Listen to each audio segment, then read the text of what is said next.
आंतर्जातिक चित्रकला कलाकार मानकु नै चिलिकार जैव विविधता माध्यम जन सचेतनता सृष्टि करने पई एक शिविर अनुष्ठित हो जाइछि। Dot line space art foundation पक्षरु आयोजित होइतिला एही भली कार्यक्रम। खोर्धा जिलार बालुगां स्थित ओडिशा आर्ट परिसर रे आयोजित होइतिला एही कार्यक्रम। एशिया महादेशर सर्वबृहत लवण ह्रद हेउछि मराळमालिनी नीलांबू चिलिका। ए चिलिका दिनकु दिन अवक्षय होउथिबा जोगु विशेषज्ञ और गवेषक माने चिंता प्रकट करिसेंति।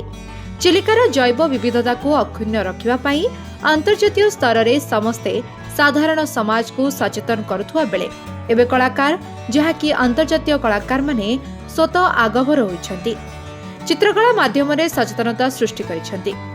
ए संक्रांत रे दीर्घ 12 दिन धरी एक कर्मशाला मध्य करा जायथिला। एहार शेष दिन रे चिलिका उन्नयन कर्तृपक्ष विभागर अतिरिक्त मुख्य अम्लान कुमार नायकଙ୍କ समेत अंतर्जातीय चित्रकलार मान्यगण्य व्यक्तिविशेष जोग देइथिले। कृति चित्रकला कलाकार मानंकु संवर्धित मध्य करा जायथिला। खोर्धारू Santosh Chaudhary report, live life Odia.